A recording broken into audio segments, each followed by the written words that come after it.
Hey guys, welcome back to another video. Hope everybody is doing fine on their side of town. So, guys, this is a burning situation that has been bothering me because I am a former crew member. I was on board cruise ship for 8 long years, 8 years to 8.5, 8 years to 8.5 long years I was on cruise ship. And listen, being out there is not a bed of roses. I'm telling you, being out there is a decision that you have to make. And you when you're making decision, you have to remember to be thinking about your families, because some of us do 8 months, some do six, some do five, some do four, and you name it. And especially for the crew members who do 8 months, listen, it's not easy being out there. I have been through the worst, and I have been through the good situations, and I've been through the bad. And listen, when things get ugly out there, it is not something that we want to talk about or we want to discuss, because being on that cruise ship is not a bed of roses. I'm telling you, yes, we out there making money for our family, but sometimes, listen, man, depression hits you, frustration hits you. You know what I mean? It is very hard being out there. I'm not gonna lie and tell you. People who spend 15 years on cruise ship, 20 years, listen, they deserve a gold medal, because I'm telling you, being out there, it is not an easy task for anybody at all. And being wandering out there, it is not good. So listen to this. This is taken from the Jamaica Observer. Marilla discovered too the cruise ship, now home to some 45 Jamaicans stranded at sea, was the weekend denied access to Portugal's port. So they went to Jamaica, they denied access, and they went to Portugal. Portugal also denied them. Speaking to the Observer Online yesterday, a crew member confirmed that the captain's request to dock was denied. The rejection come almost 2 weeks after the Jamaicans aboard the ship, which made a historic call to Port Royal in January, were denied entry into their own country when the vessel stopped in Jamaica waters on April 2.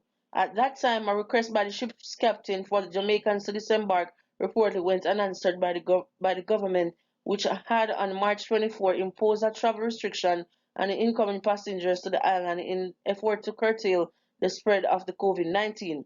The crew members said the ship is now on its way to United Kingdom, where crew members are hoping to find favor with authorities there.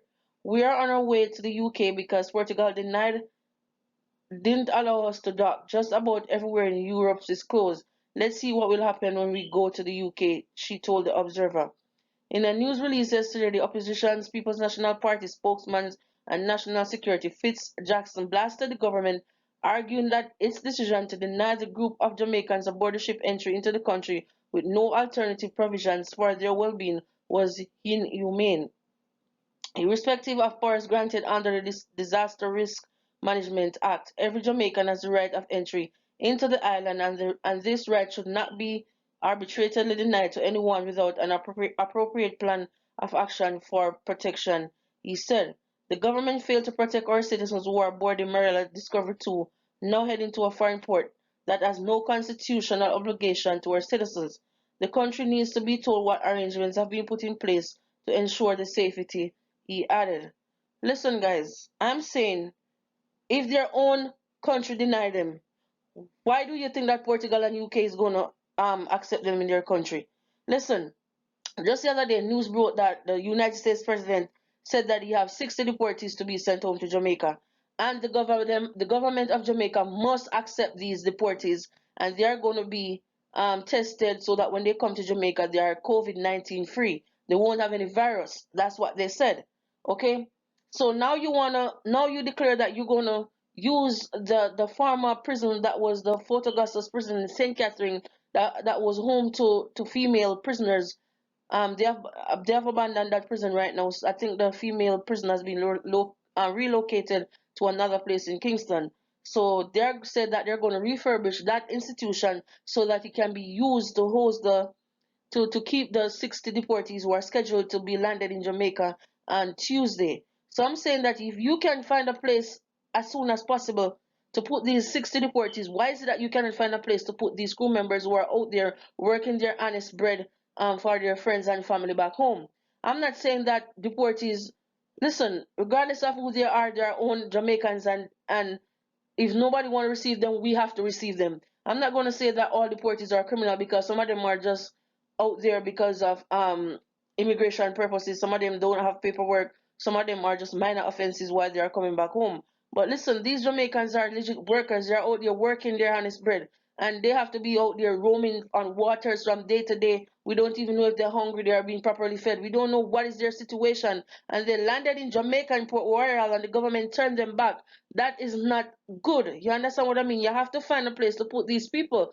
Take them in and find a hotel or somewhere and let them stay there for the 2 weeks, and then you observe them to find out if they show any form of the virus. You understand what I mean? But just like how you're making preparation to receive these 60 deportees, you must make preparation to receive the 45 crew members who are stranded at sea because they went to Portugal and they were denied entry. United Kingdom is not going to accept them. You must find them and return them back home to their family because they have family too, and their families are worried, sick about them being out there. Because I'm telling you, as I told you, I am a former crew member, and when shit get ugly out there, it really get ugly out there. So please, Mr. Prime Minister, please return these people home to their family. Find a place to put them, quarantine them, and check them to make sure that they're fine. You understand what I mean? It is not easy out there. It is not. You understand? It is not an easy task roaming out there on water every day. All you get up and see is just water, water, water, water. You can't see no land. It is really frustrating when depression start it hit you and frustration start it you. You never can tell what people will do. Some of them will all jump off in the ocean. This is things that we have seen on a daily basis while we're out there. When things get bad and sometimes people don't really talk out, they keep things to themselves. That's the only thing they will do. They'll just go to the back of the ship and just jump off in the damn ocean. So before this reaches the level where things are is going to be ugly, I'm begging you please to return these people to their family members. Get a place to put them like you're getting a place to put these deportees. And you know, there's what was said that if they don't receive these 60 deportees, they are going to prepare to face visa sanctions. So listen, man, listen. Just like how you are so quick and eager to receive these people, be quick and easy to receive the 45 Jamaicans who are stranded aboard out there. You understand? We know that you're trying to prevent this virus from spreading, but yet still, these are our own people. These are our own citizens. We have to protect them. If we don't, then nobody else is going to protect them. So I'm begging on behalf of my fellow crew members out there who are stranded on this ship, Mr. Prime Minister, please do something about them. When the ship comes, just make sure you have somewhere to put them and they get tested to find out, or put them in some place where you can watch them to make sure that they're fine. Because I'm sure that you were told that the 60 deportees who are coming in, they're going to be tested. That's what they say. But we don't know for sure if that's the case, if they're going to be really tested. We don't know what they're coming with. Likewise, the crew members out there. So it's your duty and your responsibility to make sure that you quarantine them to make sure that you control the spread of virus. Although I'm not blasting you because you're doing a good job. But then we have to remember these people who are out there. We have to find a place to put them. We have to find a place to bring them home to their family. Just like how we have to find a place to bring home these deportees. Likewise, I need you to do the same for the 45 crew members who are stranded out there. They are citizens of the island, and we have to do everything that we can to make sure that they are home with their family. You understand what I'm saying? The government failed to protect our citizens who are aboard the Marla Discovery too. I'm still reading from the Observer. Now heading to a foreign port that has no constitutional. Okay, read that. Meanwhile, Prime Minister Andrew Holness has said that the government is considering to use money it's hoping to raise to assist Jamaican seafarers facing hardship overseas as a result of the border closure. He did not provide further details. Mr. Prime Minister, you're not behave yourself, God know you're not going good at all, at all. We need these people to come home, and I'm begging you, please, whatever resources that you have to assist them, bring them home, just like how you're bringing home these 60 deportees. They are citizens of the soil of Jamaica, and we need them. So please, sir, do what you're doing to bring them home. And it's sad that they have landed in their own country and they was denied entry. That is so sad.